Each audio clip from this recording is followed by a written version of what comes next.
La Fresh Morning. Kiabi, la marque de mode à petit prix pour toute la famille, arrive au Gabon. Venez découvrir les collections tendances pour habiller toute la famille sans vous ruiner. Femmes, hommes, enfants, bébés, il y en a pour tous les goûts. Découvrez nos t-shirts filles ou garçons à seulement 3500 francs CFA ou encore ces barboteuses à 4500 francs CFA pour vos tout petits. Craquez pour notre collection de t-shirts hommes à partir de 5500 francs CFA ou cette robe colorée à 6900 francs CFA. Chez Kiabi, la mode rime toujours avec petit prix. La Fresh Morning. Vous êtes sur les 104.5 Urban FM, la station urbaine. Gina, on parle donc d'établissement supérieur ce matin. Oui, on parle d'établissement supérieur ce matin et on va commencer par ce communiqué de presse qui a été émis par le ministère de l'Enseignement supérieur, de la Recherche scientifique et du transfert des technologies. Donc c'était le 24 octobre, donc c'était hier. Et donc le ministère a dit ceci: le ministère de l'Enseignement supérieur, de la Recherche scientifique et du transfert des technologies a rendu public les résultats des travaux de la commission pour l'enseignement supérieur privé. C'est au total 57 établissements qui ont fait l'objet d'examen des dossiers selon les critères techniques d'habilitation à fonder et ou d'autorisation à ouvrir. Donc à l'issue des dits résultats, le ministère de l'Enseignement supérieur, de la Recherche scientifique et du transfert de technologies dispose d'un réel tableau de bord de l'enseignement supérieur privé, véritable outil d'analyse afin de porter une compréhension pédagogique et structurelle définitive dans le domaine. Donc les indicateurs du tableau de bord statistique pour l'enseignement supérieur privé montrent ceci. C'est ce que j'ai ajouté, donc 2 points. 5 établissements ont été habilités à fonder uniquement, donc soit 8,77% du total. 8 établissements ont été habilités à fonder et autorisés à ouvrir, soit 14,03%. 25 établissements ont été placés sous accompagnement des experts techniques accrédités, soit 43,85%. 3 établissements ont été mentionnés inscrits sans dépôt de dossier, soit 5,26%. 4 établissements ont été mentionnés inscrits sans soutenir leur dossier, soit 7,01%. Et puis 4 établissements ont vu leur dossier rejeté, soit 7,01%, et 7 établissements ont été fermés, soit 12,28%. Donc en revanche, pour la partie accompagnement, certains membres de la commission ont été désignés sous délai de 7 jours ouvrés pour la régularisation des situations identifiées au cas par cas. Donc ça, c'était la communication du ministère, et puis s'en est suivi hier tout un ramdam pas possible sur les réseaux sociaux concernant donc ces établissements qui sont qui ont soit fermé ou des établissements qui sont sous accompagnement.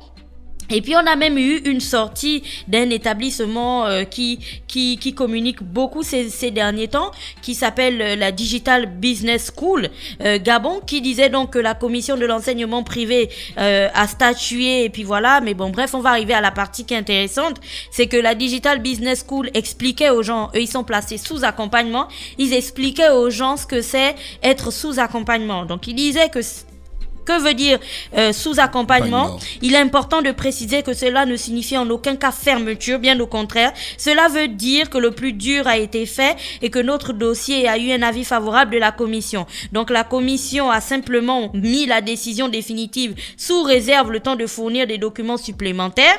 Et donc en effet, la dernière étape consiste à fournir dans un délai de 7 jours des documents concernant la direction pédagogique, le corps pédagogique et le système LMD auquel est soumis notre programme, donc pour la Digital Business School, comme cela a été précisé dans le communiqué du ministère. Et quant au reste des dossiers, tous les éléments demandés ont bien été fournis. Et puis il y a bien sûr la suite du message et ainsi de suite de la Digital Business School que vous pourrez lire sur leur page. Donc ça, c'est la publication que la Digital Business School a faite hier. Et donc on revient, je vous présentais un petit peu les avis de part et d'autre, et on revient sur le concept à proprement parler. Qu'est-ce qui s'est donc passé?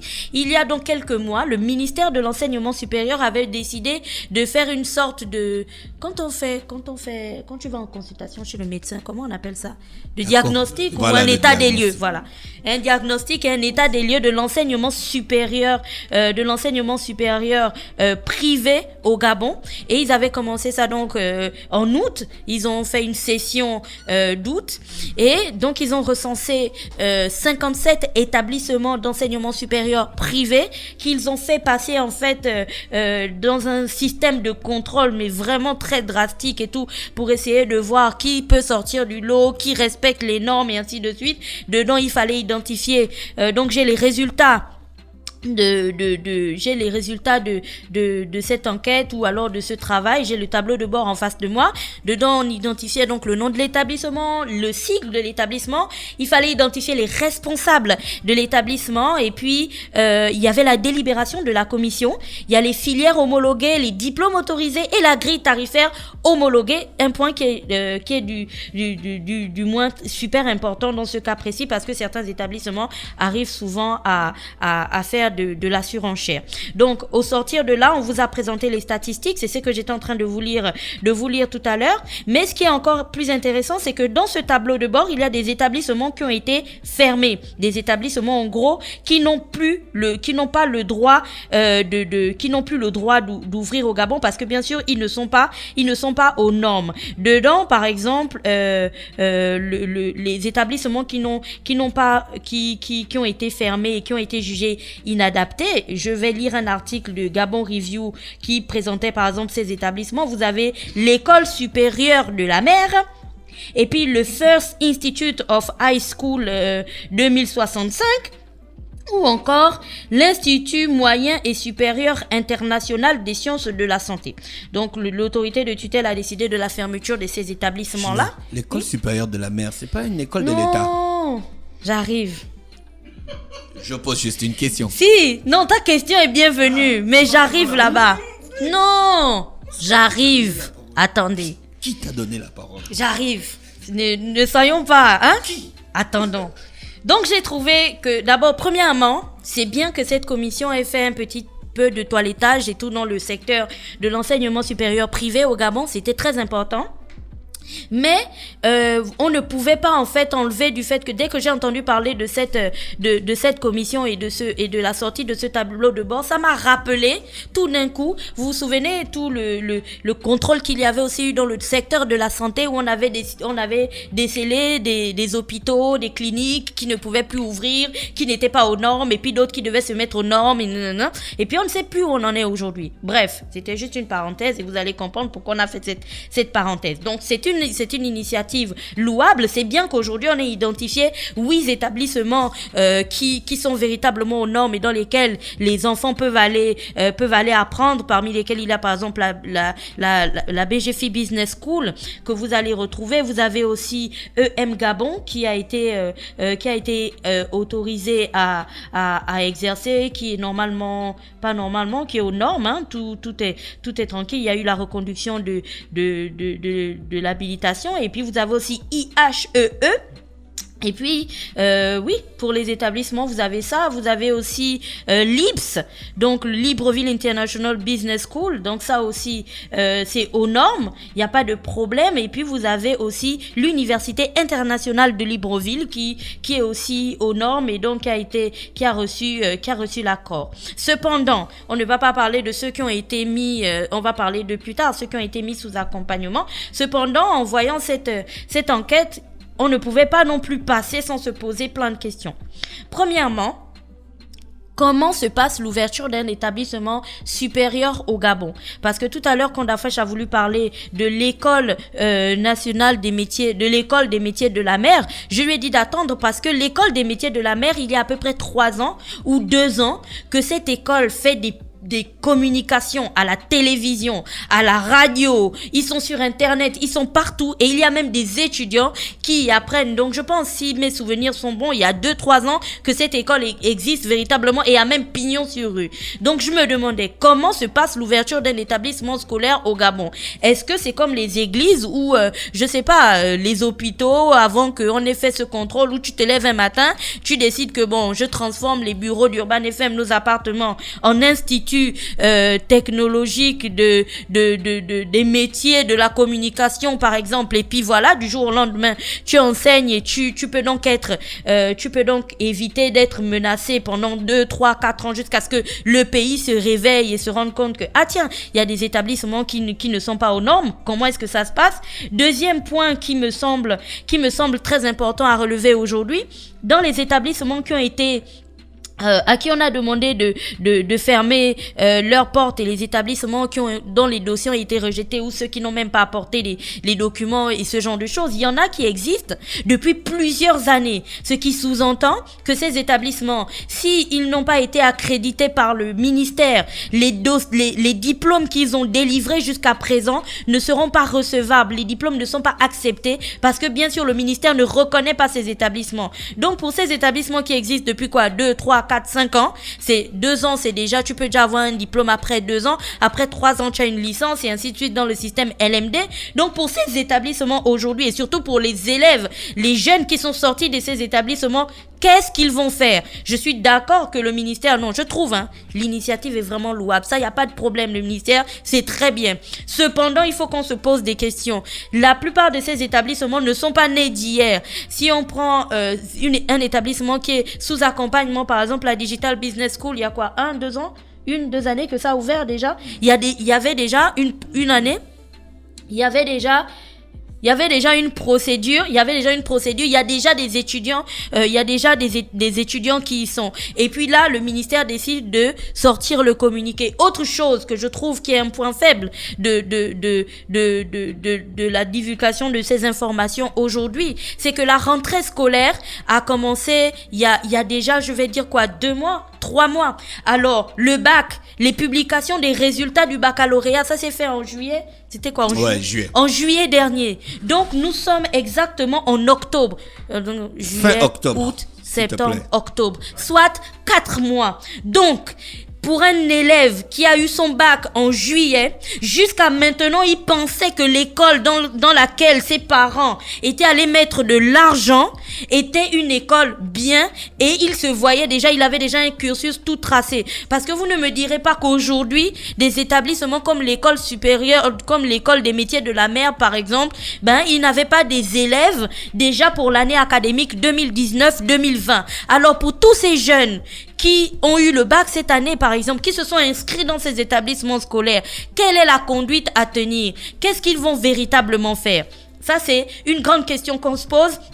Et dans les établissements qui sont mis en sous accompagnement. Donc, le communiqué dit que c'est sous 7 jours. Donc, ils vont être accompagnés sous 7 jours. Il y a une équipe du ministère qui rentre, en fait, qui accompagne les responsables de ces établissements afin qu'ils puissent fournir tous les documents pour être aux normes et ce genre de choses. Bon, ok. Après 7 jours. Gina, excuse-moi de te couper. C'est une réforme. Ça veut dire qu'on change la manière qu'on faisait avant. Je suis d'accord. Mais alors? J'aurais aimé. Bon, après, quand je dis j'aurais aimé, il aurait été souhaitable. On est poli. Il aurait été souhaitable que la publication des résultats de cette commission se fasse avant la rentrée scolaire, afin que les parents sachent exactement à quel sein se vouer et où ils mettent les pieds de leurs enfants, avant qu'aujourd'hui là, parce que la publication s'est faite hier. À l'heure où on est en train de parler d'Afresh, il y a des enfants qui étaient inscrits dans ces établissements scolaires. Deuxième point, je suis d'accord que ce soit une réforme et je suis pour les réformes. C'est très bien, il faut faire le ménage. Mais je dis que quand on fait le ménage, il faut aussi, super bien le faire. Autre point qui est hyper important, les établissements scolaires au Gabon, comme je le disais, c'est pour ça que j'ai fait le parallèle avec les hôpitaux. Ça pousse comme des champignons.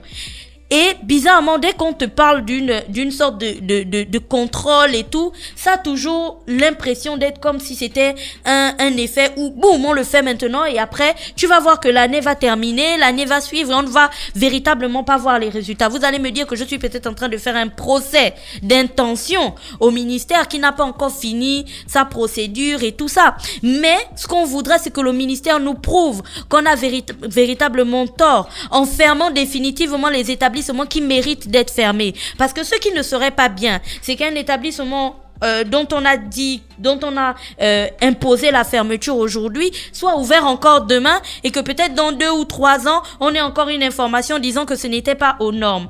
Là, on n'est pas sur quelque chose qui est drôle ou je ne sais pas, on n'est pas sur quelque chose qui est léger. On est en train de parler de la vie de jeunes Gabonais qui aujourd'hui ont 16, 15, 18 ans, qui ont eu le bac, qui recherchent des débouchés, quand on sait exactement comment ça se passe à l'UOB et du 1er au 30, peu importe l'heure où tu regardes la télévision, on te parle de l'inadéquation formation-emploi. Il y a des établissements qui miroitent ou qui proposent aux jeunes des métiers, des nouveaux métiers, et ces élèves-là, ils vont.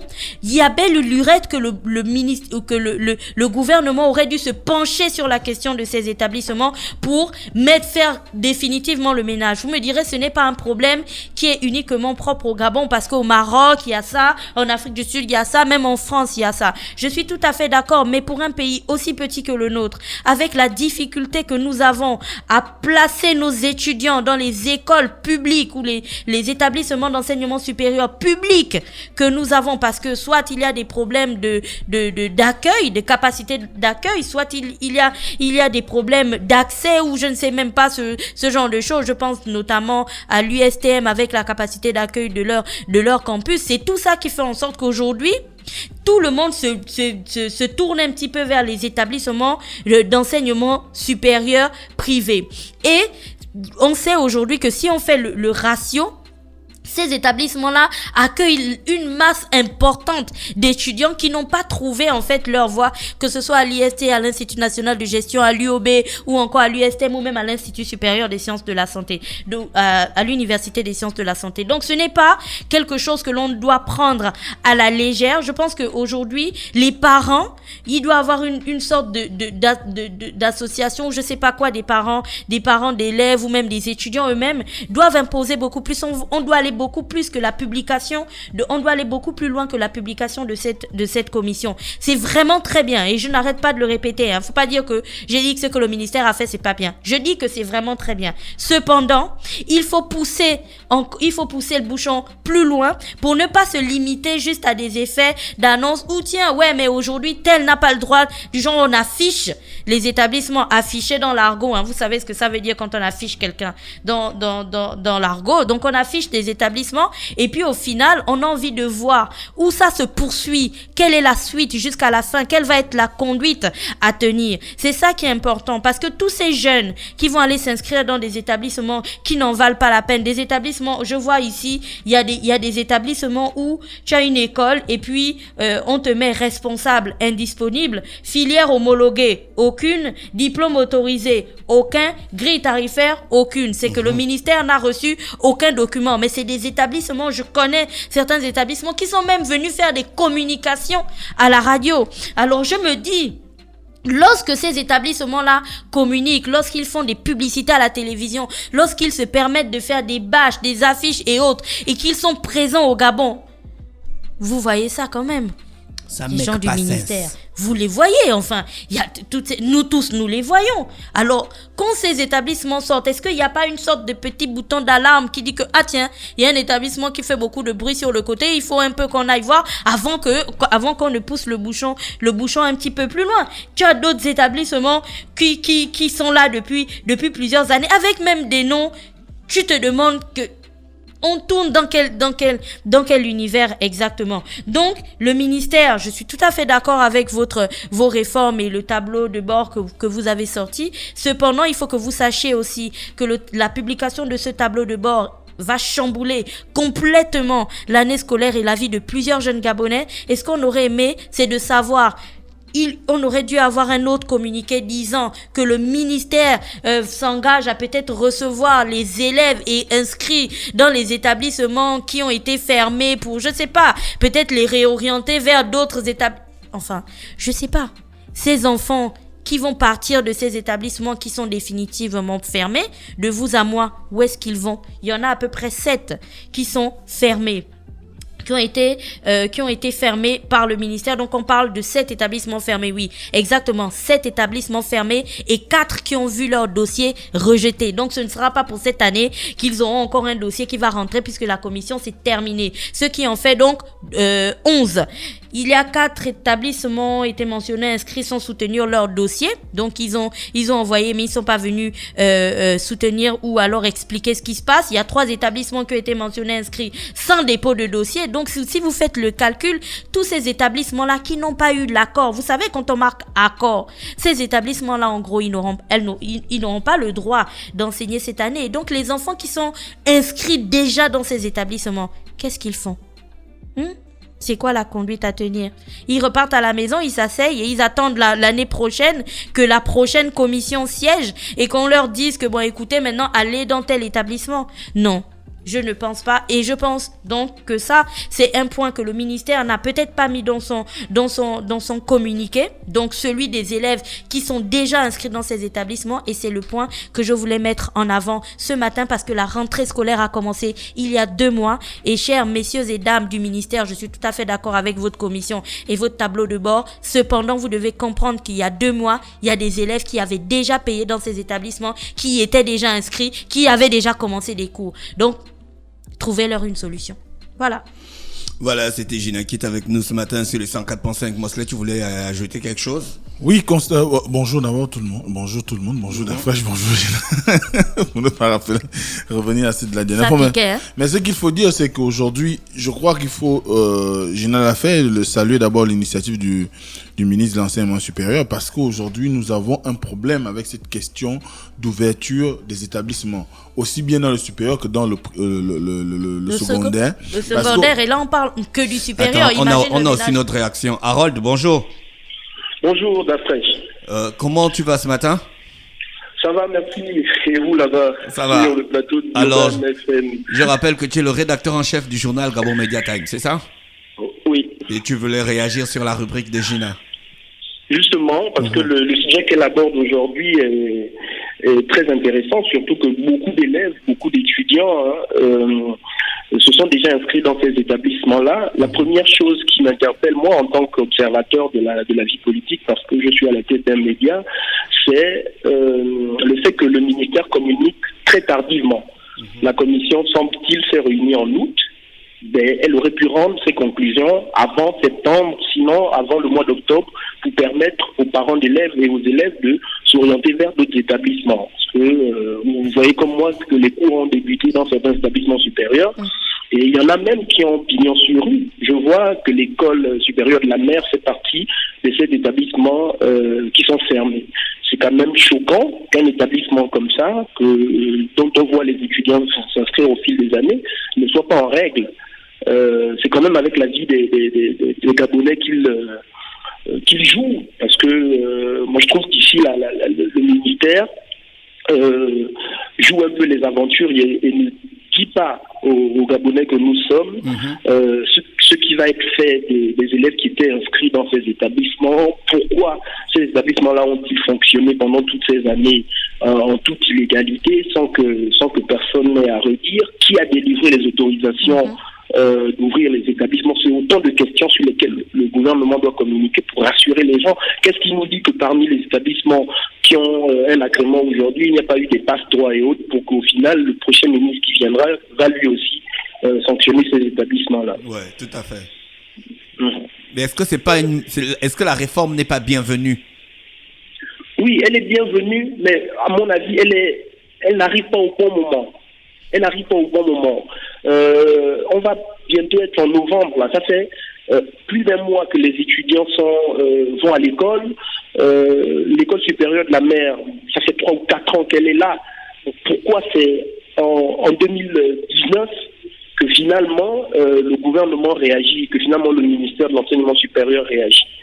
Voilà. Elle est bienvenue, mais il faut admettre que j'ai envie de dire qu'elle est inopportune, parce que le timing n'est pas bon. Il fallait le faire avant la rentrée des classes. Et dans ces écoles-là, il y a déjà des jeunes Gabonais qui sont inscrits. Que vont-ils devenir? D'accord, ok. Merci Harold qui est avec nous ce matin. Donc, oui, tu voulais ajouter quelque chose, Harold? Non. D'accord. Rappelez donc, Harold, c'est le rédacteur en chef. Le rédacteur, le fondateur et manager. Non, le rédacteur en chef, c'est Morel Mondjo. C'est Morel Mondjo, le rédacteur en chef de Gabon Media Time. Mosley, tu voulais ajouter quelque chose? Oui, c'est que je trouve que c'est intéressant qu'on arrive à cette situation parce que aujourd'hui, il faut l'admettre, c'est vrai, le système privé a besoin, du moins est là pour un tout petit peu pallier aux carences liées à l'enseignement public. Mais ce qui est sûr, c'est que quand on regarde au-delà du timing, on devrait voir beaucoup plus l'envie ou le besoin de faire en sorte qu'il y ait une certaine conformité en ce qui concerne l'ouverture des établissements publics, parce que quand on regarde comment ces établissements sont construits ou bien sont mis en place, on a souvent l'impression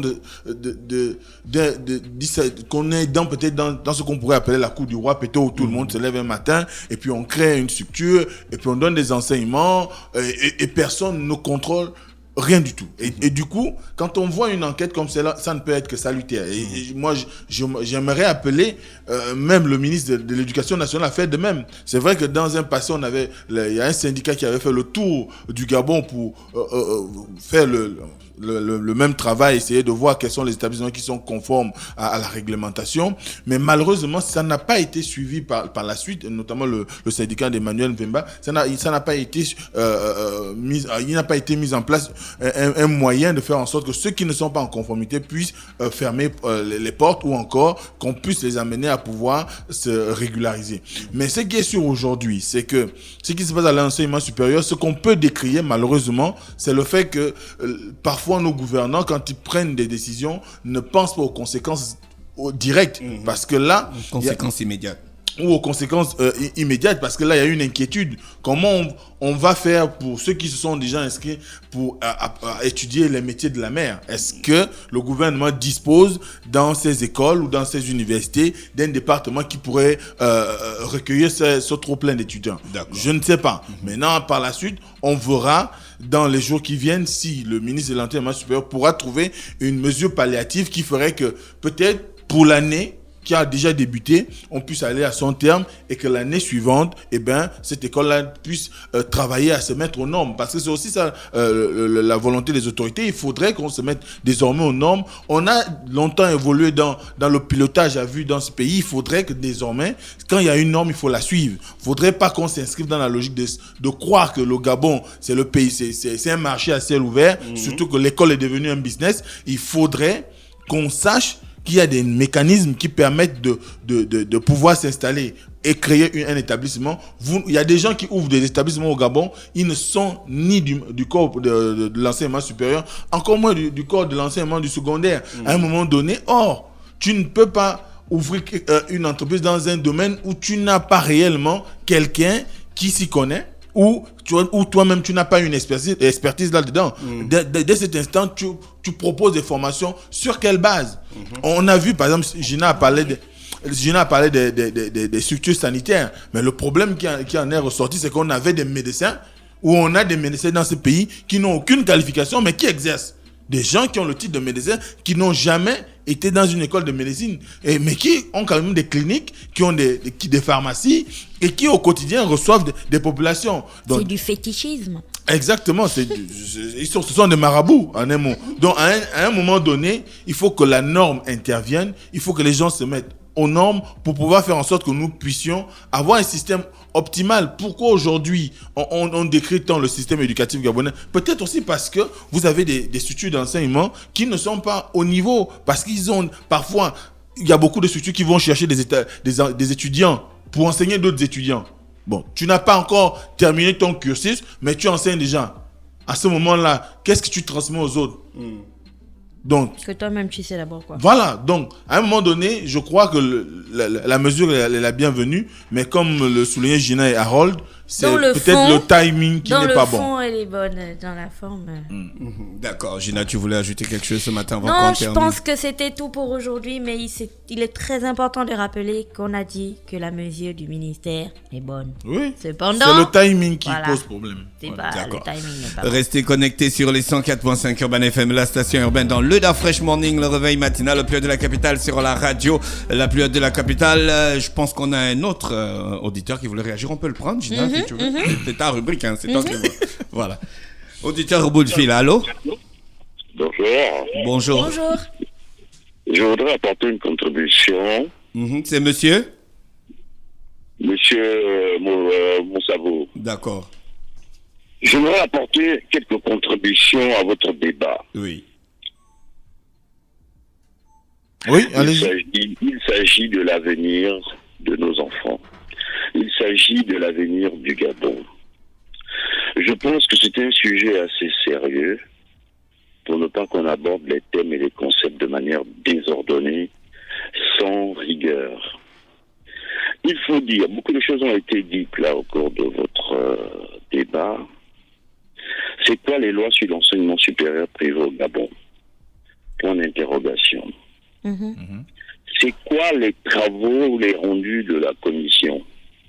Ce sont des travaux provisoires où on s'est précipité d'aller lire un communiqué que personne ne comprend ni n'a bien analysé. C'est vrai, des établissements ont été fermés pour manque de soutenance de leurs fondateurs, mais c'est discutable ce qu'a publié le ministère. Très discutable. Je vais vous raconter comment ça s'est passé. Une grande commission à l'enseignement technique. Vous y avez pris part? Je crois, j'étais dans les encablures, j'ai pris part, je peux vous dire. Très bien. Tous les recteurs, les scientifiques sont dans cette salle. Les débats sont assez élevés et d'une qualité très appréciable. On peut appeler ça le premier round. Un deuxième round où au ministère de l'Enseignement supérieur, on réunit des équipes où ne figurent plus les scientifiques. Ce sont ces conclusions qu'on est venu rendre. Vous pouvez me dire où est le sérieux? Vous savez que discutables sont certaines recommandations qui ont été faites. Énormément. Ouvrons le débat national sur la question. Il y a quand même des techniciens dans les équipes du ministère de l'Enseignement supérieur. Monsieur, l'enseignement supérieur requiert des titres et des grades pour juger de l'enseignement supérieur. On ne prend pas un conseiller technique qu'on envoie à la télévision lire, alors que des textes régissent qui doit le faire. D'accord. Notez cela. Où est l'adéquation du président de la République sur le culte de l'emploi et l'adéquation avec l'emploi dans cette affaire? Où sont les décrets qui régissent et la loi sur l'orientation de l'enseignement supérieur privé prise en 2012? Que sont les conventions que ces établissements ont signées avec l'État? Mais sur quoi reposer les fondements juridiques de cette commission et les fondements scientifiques? Faites une large enquête, interviewez les recteurs, interviewez tous les scientifiques sur la question. Qu'on ne vienne pas faire du folklore.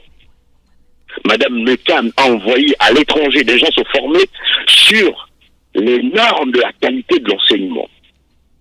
Ces personnes ont-ils pris part à cette commission? Non.